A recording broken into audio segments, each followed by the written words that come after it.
예, 오늘 살펴볼 말씀은 레위기 25장 29절 되겠습니다. 예, 제가 봉독하겠습니다. 성벽 있는 성내의 가옥을 팔았으면 판지 만 1년 안에는 물을 수 있나니 곧 그 기한 안에 물으려니와 1년 안에 물으지 못하고 그 성 안의 가옥은 못하면 그 성 안의 가옥은 산자의 소유로 확정되어 대대로 영구히 그에게 속하고 희년에라도 돌려보내지 아니할 것이니라.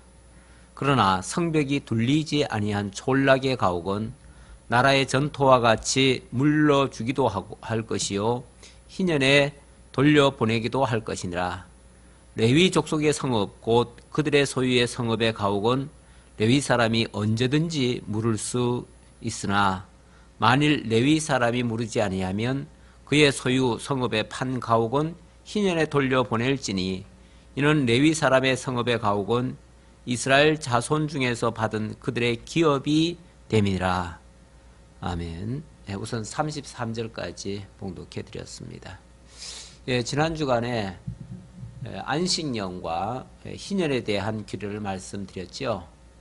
예, 안식년은 7년마다 한 해씩 땅을 묵히는 그러한 일이고요. 그리고 희년은 7년이 7번 지나고 그 다음에 바로 50년째 되는 해는 모든 것을 원상복귀시키는 처음으로 되돌리는 그러한 말씀이었죠. 그러한 것의 의미는 안식하게 하시는 하나님을 기억하고 그리고 모든 것을 회복하시는 하나님을 기억하게 하실 그러한 규례가 된다고 말씀드렸습니다. 근데 오늘 내용을 보니까 거기에도 약간의 예외사항이 있다고 하네요. 오늘 29절에 보니까 주택 같은 경우 가옥이라고 했죠. 성 내의 가옥과 성 밖의 가옥이 있는데 이 주택의 경우는 이 토지와는 약간의 성격이 다릅니다. 이 토지라고 하는 것은 이거는 나라에 속한 것이고 근본적으로는 하나님께 속한 것이기 때문에 하나님께서 어느 사람들에게 기업으로 나눠 주었으면 그것은 그건 바뀔 수가 없는 겁니다. 그러나 그거는 이제 기업이 완전히 다른 지파에게 넘어가는 거 이런 것들을 막고 하나님께서 분정하신 그 기업을 기억하고 하나님 앞에 감사하고 어떤 경우에도 하나님께서는 당신이 주신 기업을 빼앗기지 못하도록 하신다라고 하는 그런 의미가 담겨져 있었죠. 근데 주택의 경우, 특히 성 안에 있는 주택의 경우는 좀 다르죠. 성 안이라고 하는 것은 이 땅과 같이 있는 개념이 아니라 사람이 살기 위한 그런 주거 형태로 이렇게 집단적으로 모여 있는 곳이죠. 거기서는 이 땅에 대한 개념, 다시 말하면 공개념의 개념이 아니라 이거는 개인 사적인 개념이 될 수 있어요. 그래서 이 토지와 달리 이 주택의 경우는 만약에 불가피하게 다른 지파에게 넘어간다면 이 성안이라고 하는 곳에는 뭐 다른 지파에서도 모여 살 수도 있는 거죠. 그렇다면 경우에 따라서 다른 지파에게 넘어갈 수도 있는데 뭐 다른 사람에게 넘어갈 수도 있는데 그렇게 됐을 경우는 물론 1년 안에는 물을 수 있다고 했습니다. 그러나 1년이 지나면 이미 그 소유권이 완전히 넘어갈 수밖에 없는 그런 구조로 되어 있다는 거죠. 그래서 성 안의 경우는 좀 예외사항이다. 그런 말씀이고요. 그래서 성 안에 있는 가옥은 그 1년 안에 만약에 무르지 못한다면 1년이라고 하는 그 기한은 좋지만은 1년 안에 무르지 못한다면 그 산 사람의 소유로 확정되어서 영구히 속해지고 희년이라도 바꿀 수가 없다. 이렇게 말씀을 하는데 그러나 성 밖의 경우는 다르죠. 성 밖의 경우라고 하는 것은 주가 바로 땅입니다. 땅이고 그 전토 위에 사람이 살기 위한 작은 집들이 하나씩 놓여 있는 거죠. 그러다 보니까 그것은 땅의 일부라고 봐야죠. 주택이긴 하지만 땅의 일부라고 봐야 되고 그거는 언제라도 헐어지면은 땅에 기속될 그러한 터전입니다. 그래서 그것은 그냥 전토와 같이 여겨서 그런 경우 성 밖에 있는 경우는 하나님께서 딱 구획 지어준 그 기업 안에서만 있을 수가 있고 머물 수가 있고, 그리고 만약에 기업이 넘어간 경우에는 그거는 물을 수도 있습니다. 중간에 언제라도 물을 수가 있고, 만약에 힘이 모자라서 물을 수 없다면 희년에는 반드시 돌려주라고 하는 그런 말씀이 되겠습니다. 그리고 또 하나의 예외사항이 있었는데, 이건 이제 레위 사람의 경우입니다. 레위 사람의 경우는 이 주택이라 할지라도 레위 사람의 경우는 특별히 보호를 해줘야 된다. 왜냐하면 하나님께서는 이 레위 지파에게는 하나님께서 완전히 기업으로 따로 떼어준 그런 공간이라고 할 수 있습니다. 레위 사람들의 주거 형태는 어떻게 되는가? 일반 다른 지파와는 좀 달라요. 일반 다른 지파는 하나님께서 원래 땅을 분배해 줄 때에 한 지파에 예를 들어서 한 48개의 성읍인가요? 그렇게 주었어요. 그렇게 주었는데, 레위 지파는 어느 한 지역을 따로 받아서 사는 것이 아니고 각 지파에게 나눠주신 그 성읍 중에서 한 성읍들을 마치 11조를 받듯이 따로 받은 겁니다. 따로 받아가지고, 그래서 레위인들의 주거 형태는 전국에 흩어져 있어요. 뭐 유다 지파에도 있고 요셉 지파에도 있고 뭐 베냐민 지파에도 있고, 다 다른 지파마다 레위 지파가 살 수 있는 그런 주거 형태가 따로 있어요. 그래서 여기는 레위 지파를 위한 그런 구별된 성읍이다, 그 말이죠. 자, 이렇게 레위 지파에게는 하나님께서 특별히 구별을 해서 주었기 때문에 거기에는 아무도 거기서는 그 레위 지파 것은 뺏을 수 없다, 그 말이죠. 그리고 특히 또 하나님께서 레위 지파에게 뭐라고 그러냐면 내가 그들의 기업이 되어주시겠다고 말씀하셨어요. 그래서 레위 지파 하면은 물론 뭐 다른 것도 크게 말하면 다 하나님의 기업이라고 말하지만은 특별히 레위 지파를 하나님께서 내 기업이다 이렇게 말씀하셨기 때문에, 그래서 이 레위 지파 거는 마치 전토와 같이 그들에게 보호를 해줘야 되고, 물론 레위 지파도 뭐 형편이 어려우면 재산이 넘어가는 경우가 있지요. 그렇다 할지라도 레위 지파의 경우는 희년에 반드시 돌려주라. 그래서 하나님이 주신 기업을 함부로 이동해서는 안 된다. 그건 하나님이 주신 거다라는 것을 기억하게 만드는 거죠. 자, 34절 보겠습니다. 그러나 그들의 성읍 주위에 있는 들판은 그들의 영원한 소유지이니 팔지 못할지니라. 예, 이 들판이라고 하는 것은 바로 전토, 이 토지에 해당되기 때문에 토지는 바로 하나님이 나누신 그 분기 속에 들어있는 겁니다. 그래서 하나님이 나누신 것을 사람이 임의로 바꿀 수가 없다. 그런 취지에서 영원히 팔지 못한다라고 말하고 있습니다. 자, 35절부터는 이 동족 중에서 때로는 너무 빈곤해서 어쩔 수 없이 이렇게 그 다른 사람들에게 의존해야 되는 경우가 있습니다. 그럴 때에 동족을 마치 뭐 종처럼 여기거나 그렇게 해서는 안 되고요. 동족을 좀 가난한 동족이라고 해서 멸시해도 안 되고요. 그들을 마치 형제처럼 그렇게 돌봐주도록 그렇게 하라는 거죠. 자, 35절 보겠습니다. 내 형제가 가난하게 되어 빈손으로 내 속에 있거든 너는 그를 도와 거류민이나 동거인처럼 너와 함께 생활하게 하되 너는 그에게 이자를 받지 말고 내 하나님을 경외하여 내 형제로 너와 함께 생활하게 할 것인즉 너는 그에게 이자를 위하여 돈을 구워주지 말고 이익을 위하여 내 양식을 구워주지 말라. 자, 이자를 위해서 구워주거나 이자를 위해서 양식을 구워주는, 이익을 위해서 양식을 구워주는 그런 일은 절대 하지 말아라. 아무리 가난해도 그래도 네 형제다, 그 말이죠. 함께 애굽 땅 종되었던 집에서 인도함을 받은 형제들이에요. 그래서 마땅히 형제처럼 살아야 될 어떤 뭐 자격이 되는 거죠. 자격이 되고, 또 좀 부유한 자에게는 하나님께서 그 가난한 자를 위해서 사랑을 베풀도록 하나님께서 그런 기회를 주신 겁니다. 그러니까 어떤 의미에서는 의무감도 있는 거예요.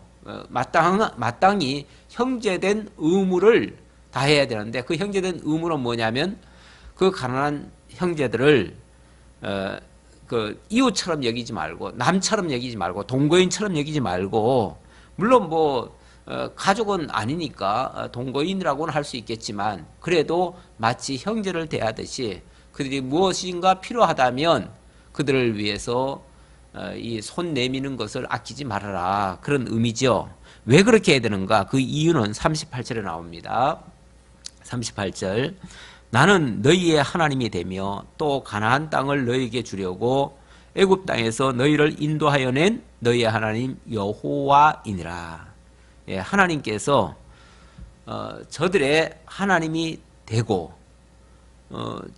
저들의 하나님이 되기 위해서 일찍이 가나안 땅을 약속하셨고 그리고 애굽 땅 종되었던 데서 인도해내서 마침내 그 땅에 와서 살게 한 거예요. 다시 말하면 지금 현재 이렇게 살아가야 하는 것이 이미 하나님께서 수백 년 전에 약속하신 내용이고요. 그 이전부터 하나님께서 계획하신 일들이에요.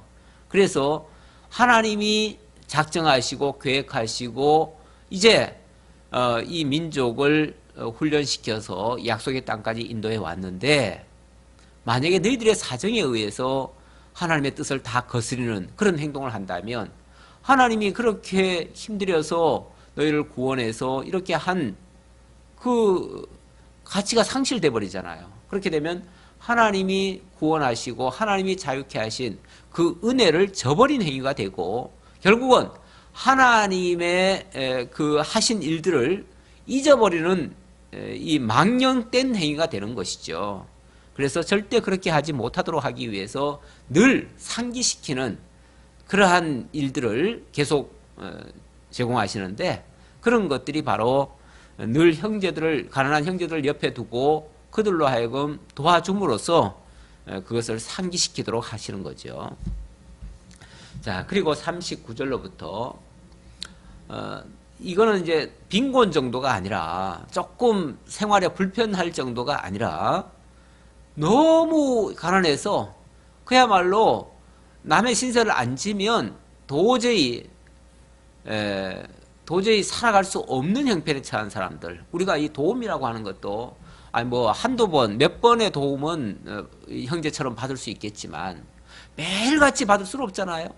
매일같이 받을 수 없으니까 정말 그것이 처음에는 조금의 도움을 받았지만 그걸로 회복이 안 되면 결국은 나중에는 뭐 집을 넘겨줄 수밖에 없습니다. 집을 넘겨주든지 땅을 넘겨주든지 넘겨줄 수밖에 없는데 그렇게 됐을 때는 그거는 이제 비난한 거죠. 너무 가난한 거죠. 너무 가난해서 그때는 결국은 뭔가 재산을 넘겨줘야 되고요. 정 안 되면은 뭐 몸이라도 넘겨줘야 돼요. 그래서 그 집에 가서 일이라도 해줘야죠. 공짜로 뭐 계속 먹을 수는 없잖아요. 그래서 결국에 가서는 39절부터는 이제 그렇게 됐을 경우 너무 그 어려움이 장기적으로 가난함이 장기적으로 지속이 돼서 결국은 땅도 다 넘겨주고 나중에는 이제 몸까지 넘겨줘야 될 판이 된다면 어떻게 대할 거냐 그 말이죠. 그렇더라도 남들처럼 대해서는 안 된다. 저 이방인들처럼 거류민들처럼 이렇게 학대하거나 종처럼 여기거나 이래서는 안 된다. 설령 그렇다 할지라도 그런 형편에 처했다 할지라도 마치 품꾼처럼 다시 말하면 정당한 대가를 받고 우리 집에 와서 일하는 사람처럼 대우를 해주라 그 말이죠. 그거는 상당히 그 사람들의 그 인권을 보장해주고 그 사람의 그 인격을 존중해주는 선에서 형제임을 잊지 말고 정당한 대가를 주면서 그러니까 너는 나한테 신세졌으니 너는 나한테 종로로 돼 이게 아니고 설령 신세는 졌을지언정 일을 하면 그 일에 대한 대가를 주듯이 그렇게 정당하게 대우해주라 그런 의미예요. 그래서 39절 다시 한번 읽겠습니다. 너와 함께 있는 내 형제가 가난하게 되어 내게 몸이 팔리거든 너는 그를 종으로 부리지 말고 품꾼이나 동거인과 같이 함께 있게 하여 희년까지 너를 섬기게 하라. 그때에는 그와 그의 자녀가 내게서 함께 내게서 떠나 그의 가족과 그의 조상의 기업으로 돌아가게 하라. 그들은 내가 애굽 땅에서 인도하여낸 내 종들이니 종으로 팔지 말 것이니라. 예. 자, 이게 희년 되면은, 그러니까 그렇게 평소에는 잘 인격적으로 대우해주고, 희년 때는 조건 없이 그들과 그 가족들까지 다 내보내라. 그래서 자기 기업을 회복하고 살도록 해줘라. 왜 그러냐 하면, 그 이유는 42절에 그들은 내가 애굽 땅에서 인도하여는 내 종들이니 종으로 팔면 안 된다. 그 말입니다. 하나님의 종인데 하나님의 종을 왜 네 종으로 삼느냐 그 말이죠. 하나님의 종을 왜 남의 종으로 만드느냐 그 말이죠. 하나님의 종은 하나님만 섬기게 만들어야지. 그러려면 그들이 하나님의 은혜를 기억해야 되거든요. 하나님의 은혜를 기억하려면 그렇게 어려운 환경 속에서도 하나님이 도와주신다는 그 사실을 잊지 않도록 만드는 것이 매우 필요합니다. 그래서 하나님을 기억하고 하나님의 은혜를 기억하고 하나님 앞에 감사하면서 하나님의 종으로서의 삶을, 하나님을 경외하는 삶을 살게 하려면 너희가 그렇게 대해줘야 된다. 그런 말이죠. 자, 그렇게 하기 위해서는 너는 그를 엄하게 부리지 말고 내 하나님을 경외하라.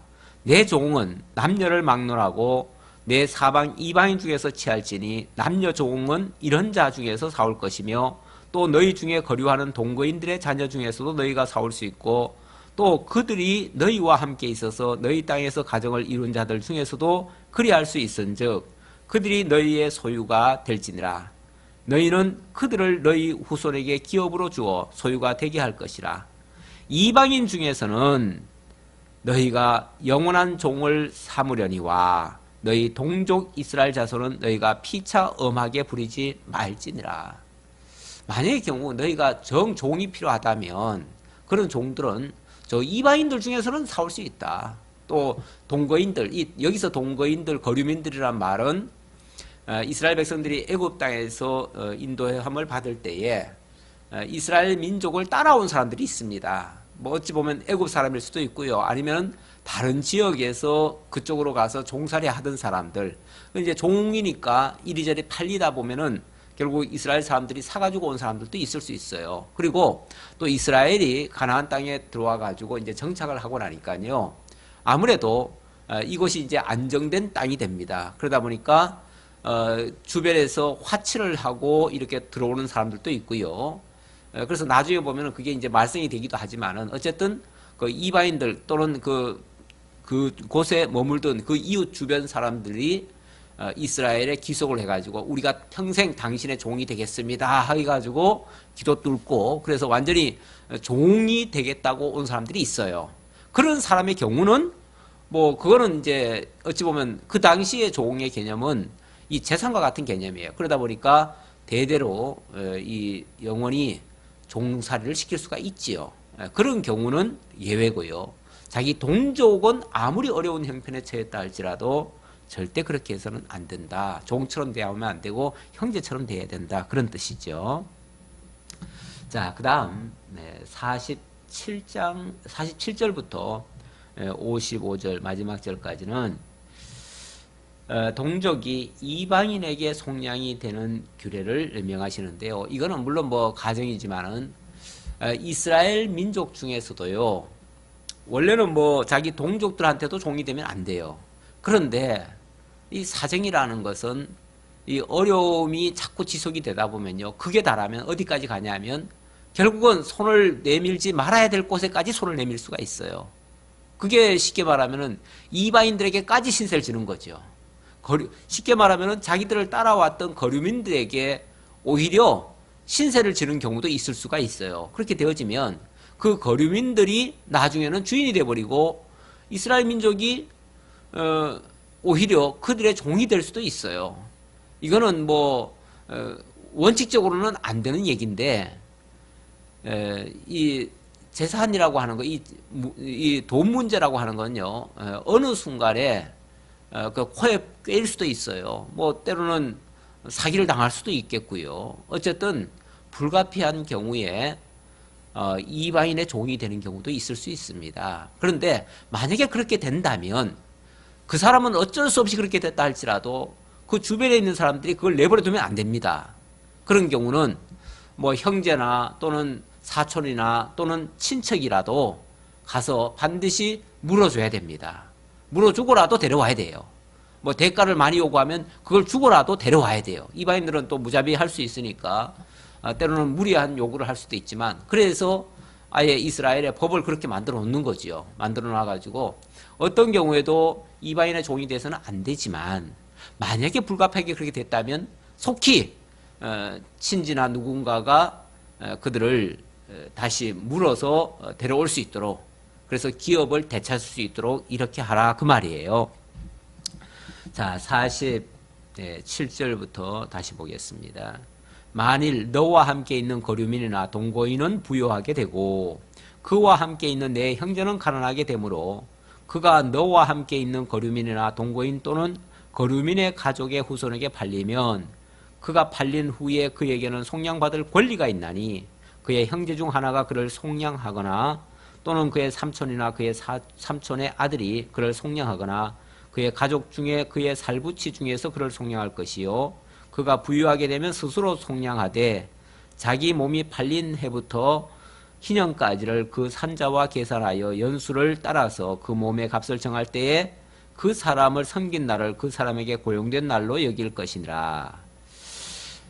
예, 뭐 세상이라고 하는 거는 항상 뒤집어질 수도 있어요. 그래서 옛날에 지주했던 사람이 어느 날 죄수가 돼서 끌려가고 그 집에 종노릇하는 사람들이 어느 순간 주인 노릇하는 경우가 있어요. 사실 우리나라도 짧은 역사 속에서 그런 경우가 있었죠. 왜 그러냐 하면 이게 이제 주변의 환경 때문에 그런데요. 우리가 일제시대를 한번 겪었고 그 뒤에 또 이 남북 전쟁이라고 하는 그런 과정을 거쳤습니다. 그런 과정에서 과거에 잘 나가던 사람들, 소위 말해서 양반들, 그리고 지주 노릇하던 사람들, 또 친을 받은 사람들, 어느 순간에 나중에 매국노가 돼가지고 쫓겨나는 경우도 있었고요. 또 그 이후에도 물론 뭐 땅은 또 많이 친을 한 사람들이 오히려 땅은 많지요. 많은데 어쨌든 그 사람들이 가지고 있다가 나중에 북한이 쳐내려오면서 이 공산혁명으로 사람들 의식 속에 이 그 자본주의에 물들어 있던 사람들, 다시 말하면 돈 많고 그런 사람들을 아주 뭐라고 할까요?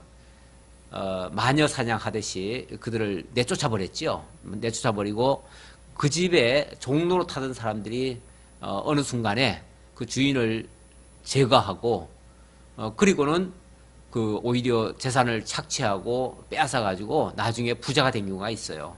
그렇게 되어지면 옛날에 잘 살던 사람이 어느 순간 거지가 돼버리고 옛날에 그 아주 천박하게 살았던 그런 사람들이 나중에 이제 졸부가 돼가지고 이제 부자 노릇하는 거예요. 떵떵거리고 나중에 막 회사도 꾸리고 해가지고 사회 나가서 유명인사들이 돼버리는 거예요. 그런데 이 졸부들은요, 또 졸부 근성 같은 것들이 있어가지고 갑자기 부자가 되거나 옛날에 그 진짜 그 쌍민으로서 제대로 배우지도 못하고 이렇게 했던 사람들이 나중에 그 지주 노릇하면요, 더 혹독하게 할 수도 있습니다. 막 경우도 없고요. 소위 말해서 요즘 기업이나 또는 어떤 군대나 요즘은 뭐 또 병원에서조차도 그런 일이 있었다고 그러는데 그 예를 들어서 선임 그 교수가 그 뭐라고 할까요? 이제 지금 막 한창 배우고 있는 그 의사들을 상대로 해서 얼마나 갑질을 해댔는지 막 때로는 마음에 안 든다고 두들겨 패고 해가지고 막 멍이 들고 사람 뭐 막 병신 될 정도로 두들겨 패고 이런 일도 있었대요.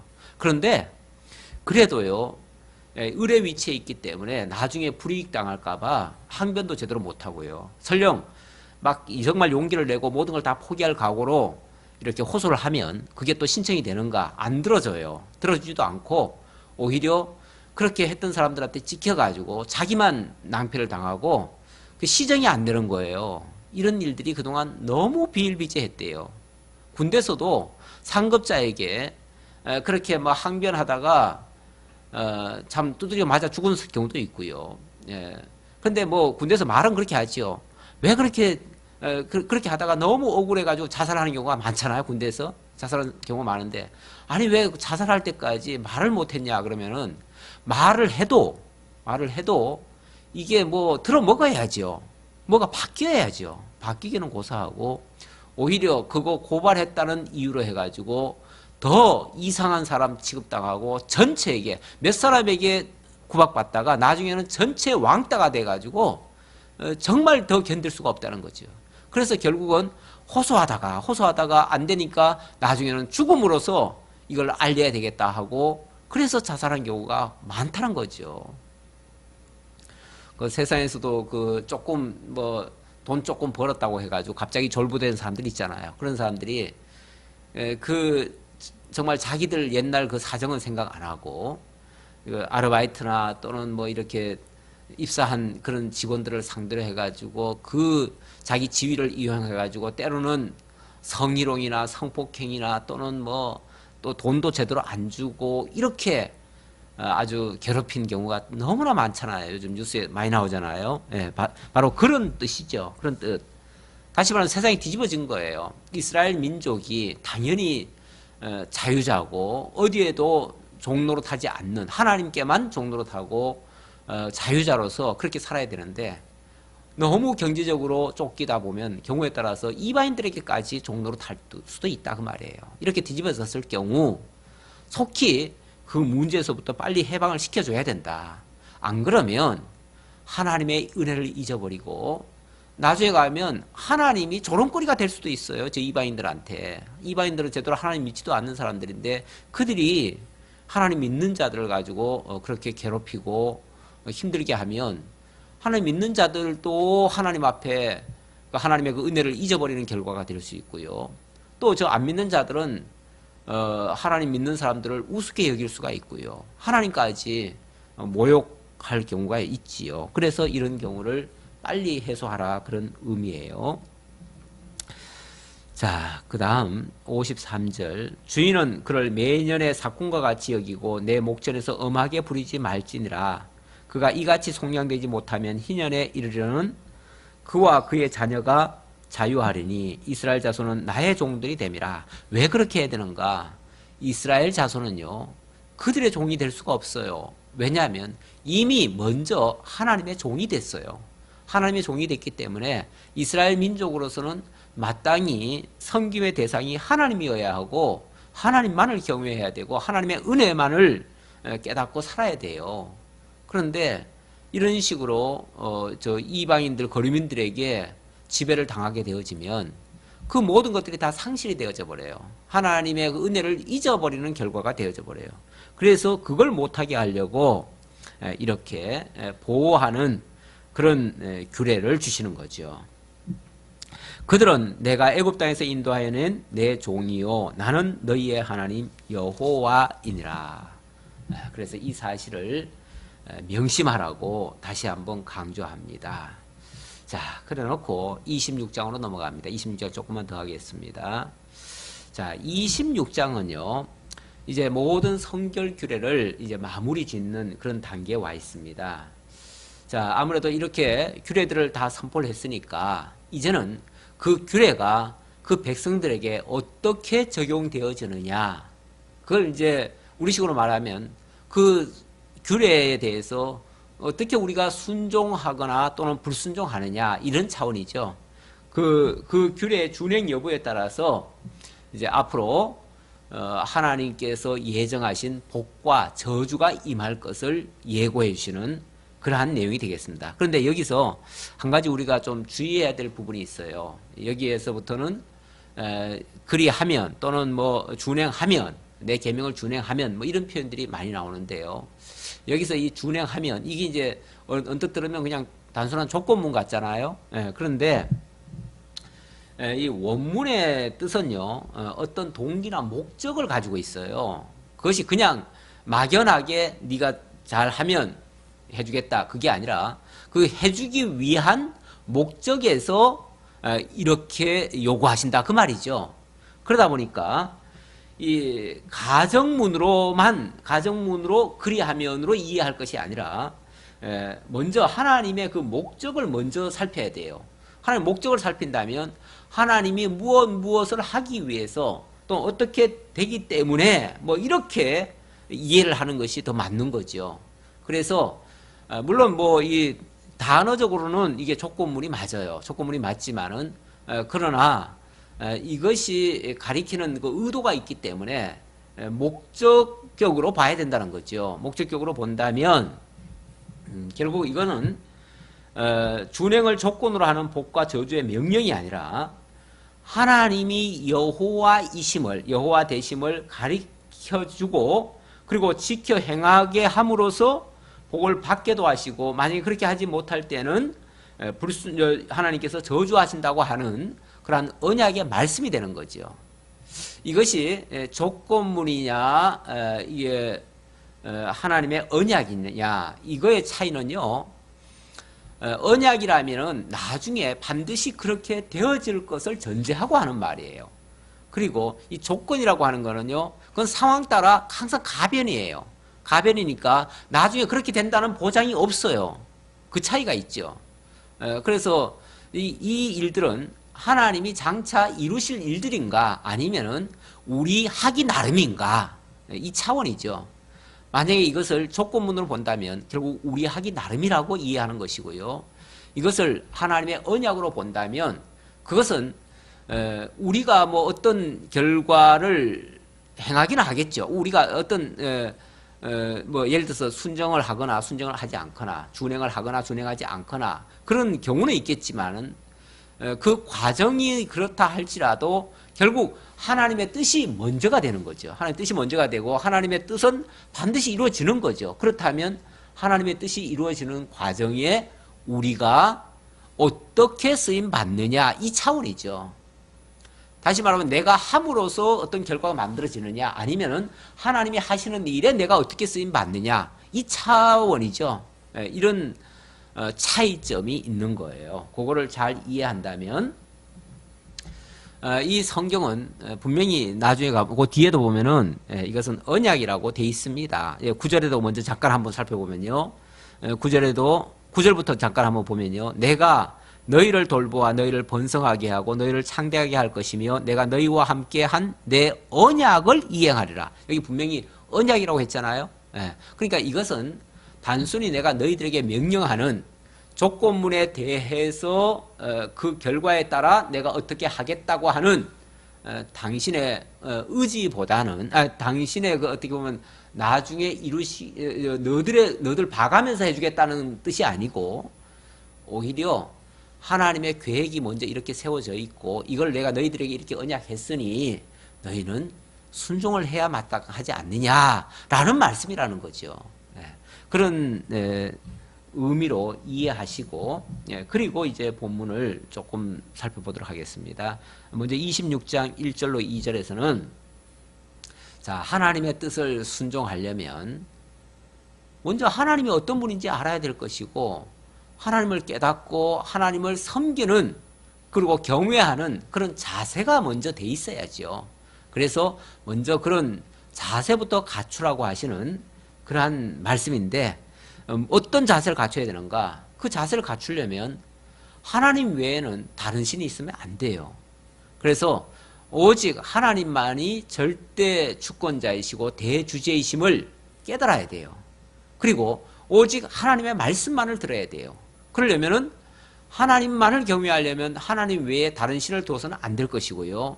또 하나님의 말씀을 들으려면 하나님의 입으로 나오는 말씀, 다시 말하면 성소를 귀중히 여겨야 돼요. 하나님께로부터 나오는 모든 것을 귀중히 여겨야 돼요. 그래서 성소를 경외하라고 하는 그런 말씀도 아울러 있습니다. 자, 26장 1절 보겠습니다. 너희는 자기를 위하여 우상을 만들지 말지니 조각한 것이나 주상을 세우지 말며 너희 땅에 조각한 석상을 세우고 그에게 경배하지 말라. 석상을 세우란 말이 아니라 그런 걸 세워가지고 경외하는 그따위 짓은 하지 말아라, 그런 얘기죠. 나는 너희의 하나님 여호와니라.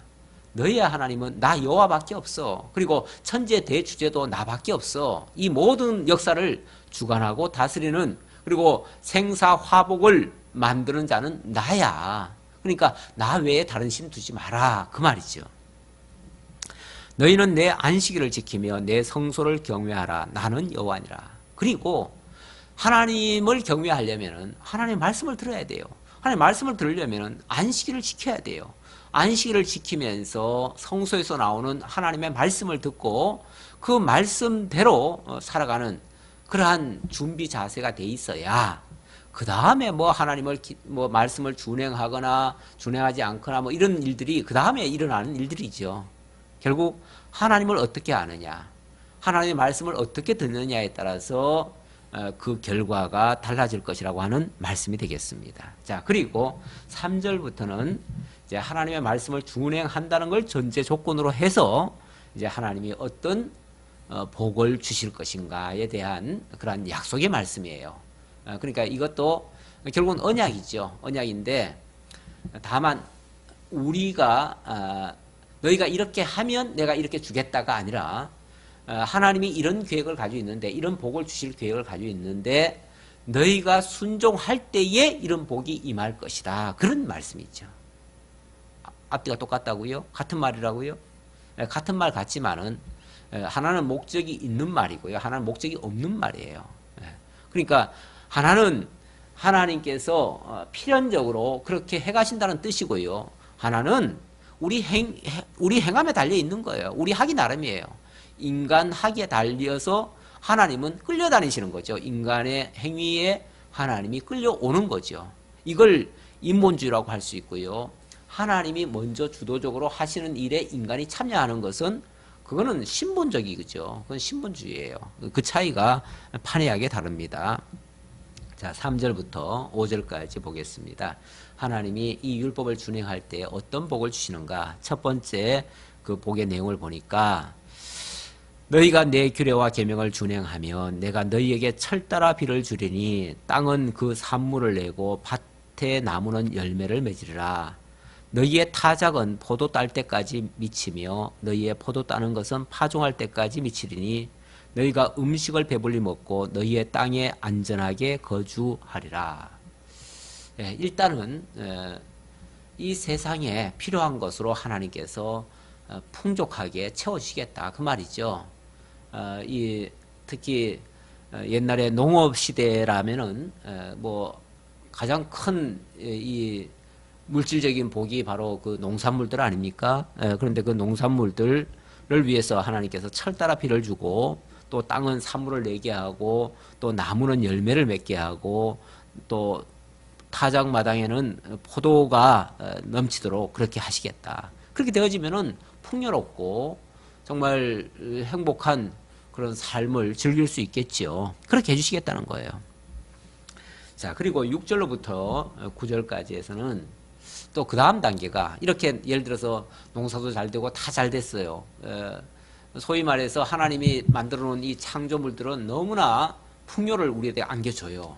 근데 문제는 그것이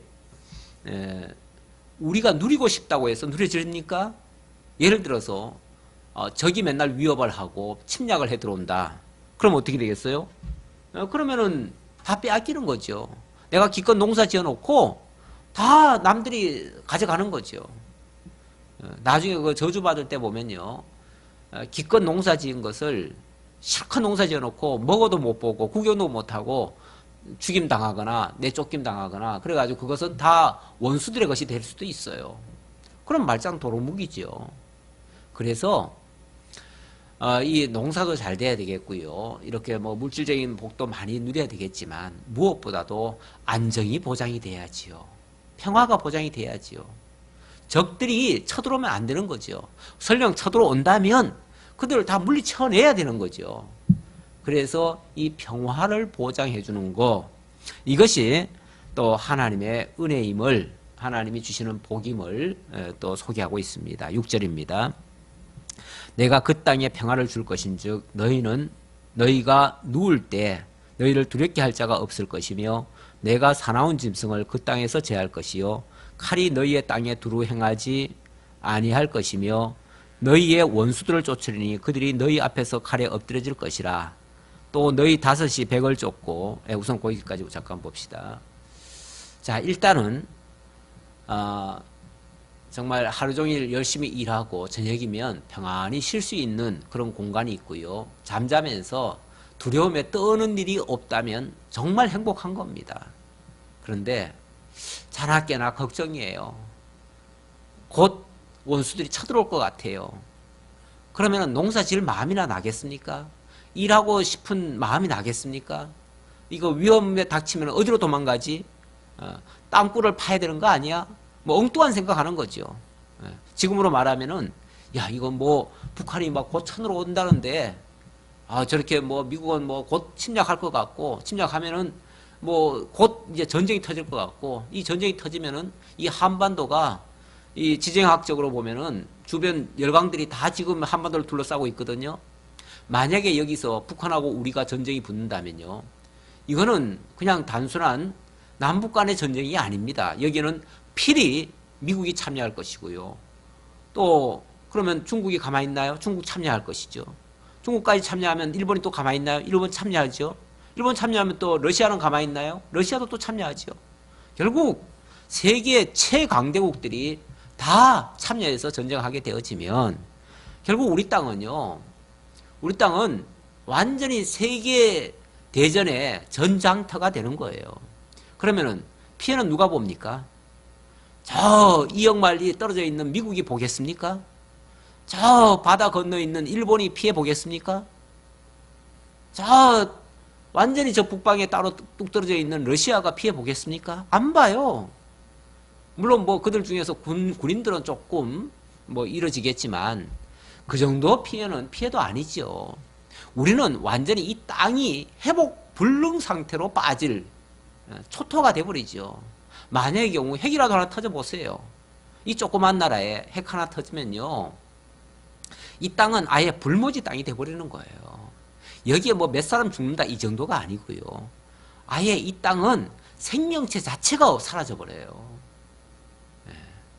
그런 곳, 그런 상태에 만약에 빠진다고 생각해 보세요. 그러면은 당장 나가서 일할 맛 나겠습니까? 잠은 제대로 자겠습니까? 무슨 평안을 얻을 수 있겠어요? 참 안타까운 일이에요. 그런데도 정치 지도자들은 정말 참 철부지하는 건지 뭐 한 건지 자꾸 북한의 위협을 막겠다면서 미국을 끌어들여오고 일본을 끌어들여오고 그들이 가지고 있는 핵무기를 전술 핵무기를 다시 설치해달라고 하고 자꾸 그따위 짓이나 해요. 그러면 누가 망하는데요? 그들이 망하는 게 아니고 우리가 망해요. 우리가. 이 바보 같은 짓을 우리가 자꾸 그런 무기들 자꾸 끌어오면 아니 우리가 예를 들어서 준비한다고 칩시다. 북한은 더 하지요. 물론 뭐 우리가 지금 현재 입장에서는 북한이 그렇게 하니까 우리가 거기에 대응해서 해야 되지 않느냐라고 하지만은 아니 무기로 막으면은 막아집니까? 그 무기를 손을 쓰지 못하도록 막는 것이 기술이고 그게 정치지요. 진짜 정치 지도자라면은요, 진짜 국민을 위하는 정치 지도자라면 여기에 위험 요소를요, 달래든 뭘 하든 심지어는 예를 들어서 강도가 총을 가지고 지금 쳐들어왔다고 칩시다. 그러면은 여기서도 총을 꺼내야 됩니까? 그러면은 그냥 서로 총질해가지고 같이 죽자는 얘기죠. 그럴 때는 뭐 달래든 우선은 뭘 들어주든 뭘 하든 우선은 그 사람이 총을 내려놓게 만들어야죠. 그리고 총을 내려놓는 것이 총을 들고 덤비는 것보다 훨씬 낫다는 걸 알려줘야 되는 거죠. 그걸 하려면 한쪽에서 미치광이로 날뛰는데 같이 미치면 안 되는 거죠. 같이 미치면은 같이 죽는 거죠. 한쪽이 미치광이 전략을 펴면 한쪽에서는 좀 이성적으로 설득하고 달래고 뭐 이런 것도 좀 필요하는 거예요. 물론 우리 뒤에는 네가 그런 식으로 까불면 여기서 가만 안 있을 거야. 이렇게 든든한 백 정도는 둘 수 있어요. 백 정도는 둘 수 있는데 그들을 직접 여기 테이블 앞으로 끌고 오는 건 안 되는 거죠. 우리가 테이블 앞에 있고 그들이 우리 뒤에서 배경이 되어주는 것 정도는 전략적으로 필요하다고 하지만은 직접 무기를 끌어들여 가지고 함께 싸우자고 하는 것은 정말 바보 같은 짓이고 무모한 짓입니다. 뭐 이건 잠깐 세상 얘기를 했는데요. 참 이런 와중에도요. 그래도 오늘 뭐 뉴스를 보니까 그래도 우리나라 경제가 조금 회복기에 접어든 것 같아요. 그래도 온 세계가 다 불안해 하는데도 경제가 살아나고 있다는 것은 그래도 소망이 있는 거죠. 뿐만 아니라 우리가 뭐 사실은 지금까지 이번만이 아니고요. 지금까지 계속해서 적국들에 둘러싸여 가지고 그들의 그 위협 속에서 살아왔습니다. 그럼에도 불구하고 우리가 끊임없이 그래도 후퇴하지 아니하고 이만큼 보호받고 앞으로 전진할 수 있는 거는요. 그야말로 하나님의 보호하심입니다. 이거 우리 힘으로 지금 버틴겼다고 할 수 없어요. 하나님의 보호하심으로 특별한 하나님의 섭리로 이렇게 지금 살아갈 수 있다는 것만 해도 너무나 감사한 일입니다. 자, 그 다음 몇 절입니까? 7절입니다. 너희의 원수들을 쫓으리니 그들이 너희 앞에서 칼에 엎드러질 것이라. 또 너희 다섯이 백을 쫓고 너희 백이 만을 쫓으리니 너희 대적들이 너희 앞에서 칼에 엎드러질 것이며 내가 너희를 돌보아 너희를 번성하게 하고 너희를 창대하게 할 것이며 내가 너희와 함께한 내 언약을 이행하리라. 자, 아까도 말씀드렸듯이 자, 이렇게 하는 규례는 이게 그냥 단순한 규례가 아니라 장차 하나님께서 이루실 언약이다. 그렇게 말씀하고 있습니다. 자, 그거 다시 한번 명심하시고요. 자, 여기에 또 아주 중요한 말씀, 귀중한 말씀 해주시는데요. 그 원수들을 이렇게 평화를 준다고 하는 것은 바로 하나님이 원수들을 쫓음으로써 평화를 주신다고 합니다. 그렇죠. 하나님이 막아주지 않으면요, 우리나라 진작 망했습니다. 이렇게 많은 원수들이 둘러싸여 있고 북한이 저 코앞에서 정말 핵을 폭폭 터뜨리는데 어떻게 우리가 살아갑니까? 어떻게 하룻밤인들 편안하게 발 뻗고 자겠습니까? 그런데 어쨌든 하나님께서 그걸 막아주셔서 지금 우리가 살아가고 있다고 하는 건 너무나 분명합니다. 자, 어떻게 막아주시는가? 너희의 원수들을 쫓으리니 그들이 너희 앞에서 칼에 엎드러질 것이라. 또 너희 다섯이 백을 쫓고 너희 백이 만을 쫓으리니 너희 대적들이 너희 앞에서 칼에 엎드러질 것이다. 이렇게 말합니다. 너희 다섯이 백을 쫓게 만들고 백이 만을 쫓게 하겠다. 다섯이 백을 쫓으면요, 몇 배죠? 한 20배죠. 20배의 그런 능력을 발휘하는 거고요.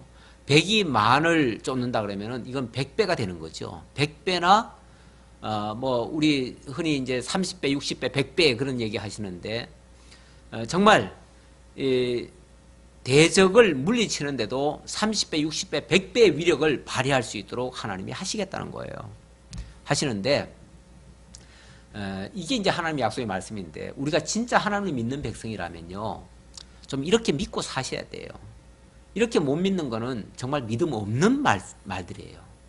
요즘 뭐 우리가 너무 불안하다.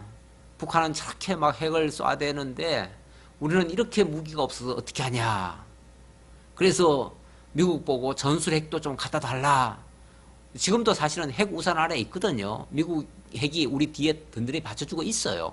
그런데 그거 가지고 안 된다. 우리 땅에다가 그 핵을 갖다 놔야 된다. 그걸 전술핵이라고 그래요. 그러면 전술핵까지 우리도 갖다 놓은, 북한이 갖다 놓은 만큼, 있는 만큼 우리도 북한 핵을, 그 정도에 대응할 만한 핵을 갖다 놓자 그러는데, 이거야말로 진짜 한국을 하얗고로 만드는 거죠. 이쪽이든 저쪽이든 한쪽만 조금 실수하면요, 완전히 핵바다가 되는 거예요. 아니, 왜 그렇게, 지금 한쪽이 있는 것도 지금 불안해서 그걸 빼내야 될 판인데, 왜 나머지를 또 가져오게 합니까? 우리가 가져오면 그쪽에서 빼낼 생각이나 합니까? 물론 지금도 빼낼 생각은 안 하지요. 그러나 다른 전략을 써서라도 그들이 결국은 무릎 꿇게 만드는 것이 그게 진짜 지혜고 그게 전략 전술이죠. 핵을 갖다 놓는 게 전술이 아니고 그걸 정치력으로 하는 것이 진짜 지혜자지요. 아무리 날강도 같고 깡패 같아도요, 정치로 그런 것들을 다 막아야지. 아니, 힘 대 힘으로 막으면은 깡패들이 사라집니까? 힘 대 힘으로 막아서도 안 되는 거죠. 강력한 그런 어떤 그 것으로 뭐라고 할까요? 그 지혜로 막아야 되고 정치력으로 그들을 막아야 돼요. 막아야지. 아니 깡패가 날뛴다고 같이 깡패 들이대 가지고 싸워야 됩니까? 우리는 법으로 싸워야지요. 법으로 싸워야 그 깡패들도 법 앞에 꼼짝 못하는 거지. 힘에는요 우리가 질 수도 있어요. 그런데 참 안타까운 건요. 사실은 북한보다 우리가 군사비를 30배를 더 씁니다. 30배를 더 쓰고 그동안 참 미국에서 그 전력 무기 사들여 온 것만 해도요 수십조가 돼요. 그 수십조 들여가지고 그 최첨단 무기 사놓고 그래놓고도 우리가 북한을 못 이긴다면 그렇게 못 이긴다고 말하는 그 사람들이 정말 바보 아니에요? 우리나라 국방부 장관들이 뭐 그런 얘기하고 사성 장군들이 그런 얘기들을 많이 했다고 그러는데 그런 장군이라면 그건 똥별입니다. 똥별. 다시 말하면 아무짝에도 못 쓸 그 장군들이란 얘기예요. 이 별은 장군을 얘기하는 거 아니에요. 근데 그렇게 무능력한 자를 북한하고 싸우면 우리가 진다라고 생각하는 그런 장수를 왜 앞세워서 장군으로 세웁니까? 그런 사람이라면요 이미 북한하고 싸우기 전에 벌써 지는 거예요. 아마 전쟁 나면 그 사람은요 앞서서 싸우는 게 아니라 어쩌면 비행기 타고 도망갈지 몰라요. 밑에 사람들 보고 나가서 싸워라 그리고 다 죽게 만들고 자기는 그냥 도망가는. 그 월남이 망할 때 그 똥별 같은 사람들이 앞에 있어가지고 그들이 뒤로는 전략무기 다 갖다 팔아먹고 미국에서는 비싸게 사와가지고는 그걸 뇌물로 다 바꿔먹고 또는 뭐 그걸로 다 팔아먹고 이런 경우도 많아요. 그래가지고 정말 우리나라도 사실은 이 몇 년 동안 나라의 통치가 국정농단이 일어나면서 이 제대로 관리가 안 돼가지고요. 우리나라도 방산비리가 어마어마하게 많습니다. 그래서 그 정말 참 최첨단 무기 사들여 와가지고 제대로 사용도 못하고요. 또 우리 힘으로 하겠다고 건조한 배나 이런 것들이요. 뭐 비행기나 이런 것들이 맨날 사고 나가지고 제대로 써먹지도 못해요. 이런 거는요. 이게 방산비리거든요. 쉽게 말하면은 거기에 장군들이 다 끼어 있어요. 그 장군들이 다 뒤로 빼먹고 그래가지고 다 불량품을 만들어 놓은 거예요. 그거는 사실은 북한한테 우리의 그 연약함을 보이는 것이고요. 나라를 팔아먹는 이완용이나 다를 바 없는 짓이에요. 그런 게 사실은 뭐라고 할까요? 종북이죠, 종북. 북한을 따르는 행위가 되는 거죠. 북한을 이롭게 하는 친북 행위가 되는 거죠. 그래 놓고 겉으로는 좀 바로 하자는 사람들을 맨날 무슨 뭐 용공분자처럼 때려잡고 이런 아주 못된 짓만 골라서 했는데 그런 거 가지고는 못 이깁니다. 우리가 정말 하나님 믿는 믿음 가지고 정말 올바른 정치를 하고요. 정직하게 그렇게 백성들을 만약에 위하는 그런 정책을 했다면요. 백성들이 대통령을 믿고 장군들을 믿고 또 군인들이 그 대장들을 믿고 아마 힘차게 싸울 겁니다. 그러면요 그들을 위해서 목숨까지 내놓고 싸우면요 진짜 5명이 100명을 제거할 수 있고요. 상대방 또 100명이 10,000명을 원수들을 제거할 수 있는 그런 능력이 됩니다. 우리나라 군대 수는 북한보다 좀 적지요. 적지만은 우리는 최첨단 무기들을 가지고 있기 때문에 사실 뭐 우리는 실제적으로도요 5명이 북한 사람들 100명을 상대할 정도로 능력이 있습니다. 다만 정신력이 좀 문제긴 하죠. 그런데 만약에 윗사람들이 부정부패나 일삼고 아랫사람들 혹독하게 다루고 막 괴롭히고 그러면요 아마 밑에서 반란이 일어날 거예요. 반란이 일어나면 그러면은 그런 능력이 안 나타납니다. 그래서 이런 것들도 자기 동족을 사랑하고 정말 하나님 사랑하고 하나님 경외하고요. 정말 민족을 그 위해서 이렇게 하는 그 앞에서 열거했던 그 동족을 사랑하라고 하는 그런 규례만 지켜진다면요. 충분히 이렇게 이루어질 수 있는 그래서 강력한 군대가 되고요. 군대가 적더라도 얼마든지 원수들을 물리칠 수 있는 그런 군대가 됩니다. 그 대표적인 케이스가 1948년 이스라엘이 독립하고 난 다음에 얼마 후에 이제 독립해가지고 아무런 제대로 된 군사도 없을 그때에 2억의 그 중동 사람들이 저 이스라엘을 씨를 말려야 된다 해가지고 이스라엘을 상대로 전쟁을 벌였잖아요. 예. 이스라엘은 기껏해야 뭐 아마 몇십만이나 되거나 그 정도밖에 안 될 텐데 저 원수들은요 2억이었어요. 2억. 몇십만 대 2억이 싸움이 상대나 됩니까? 지금도 이스라엘 민족이 뭐 300만 밖에 안 된다는데 뭐 많이 잡아서 200만이라고 합시다. 200만과 2억은요 그야말로 100대 만입니다. 100배에 100배. 그 100배의 인구와 또 무기와 군대가 충돌을 했는데 누가 이겼습니까? 6일 만에 이스라엘이 그 중동을 이겨버렸어요. 그래서 6일 전쟁 승리를 거둔 거예요. 그래서 지금 이스라엘이 건재하고 있는 거 아닙니까? 지금도 온 그 중동이 전부 다 이스라엘을 상대로 해서 그렇게 압박을 가하고 하지만요. 그들은 그 안에서 평안하게 살아요. 바로 이렇게 하나님이 지켜주신다면 그렇게 될 수 있다 그 말이죠. 그러니까 우리도 너무 그렇게 뭐 무기 가지고 싸우려고 덤비지 말고 정말 하나님 믿는 믿음 가지고 지혜롭게 정치 지도자들은 백성들을 위해서 정말 부정부패는 없게 하고 방산비리 같은 그런 거 절대 잊지 못하도록 그건 아주 그런 것들은 정말 군법으로 엄히 다스려야 됩니다. 만약에 그런 것이 사실로 발각되면요 그거는 정말 형장의 이슬로 내보내야지 그런 것들을 살려두면요 우리나라가 다 썩어요. 자 이렇게 하나님께서 하심으로 결과적으로 어떻게 하실 것인가? 내가 너희를 돌보아 너희를 번성하게 하고 너희를 창대하게 할 것이며 내가 너희와 함께한 내 언약을 이행하리라. 하나님께서 이렇게 해주실 하나님의 계획이 있습니다. 하나님 이스라엘 민족을 구원하실 뿐만 아니라 앞으로 창대하게 하고 번성하게 하고 승리케 할 것을 약속을 하셨어요. 그 약속을 하셨는데 그 약속을 반드시 이행해 주겠다. 그걸 내 언약이다. 그것은 내 언약이기 때문에 내가 지켜주마 그 말이죠.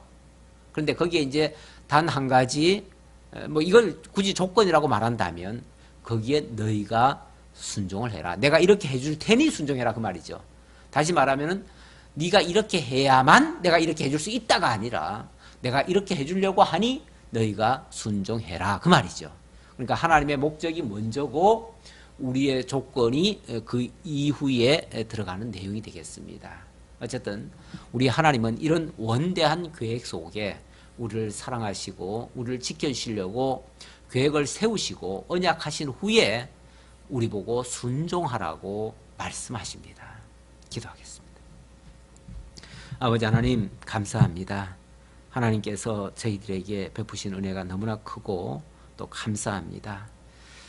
안식년 규례와 또 희년 규례를 통해서 하나님이 이 죄악된 세상에서 우리가 살다 보면 죄에 물들고 병들고 고통을 받고 또 모든 것을 다 잃어지는 그런 일이 있겠지만 그래도 하나님께서 반드시 우리를 회복하신다는 사실 그리고 영원한 구원을 또 이루어주신다는 사실도 깨닫게 해주셨습니다.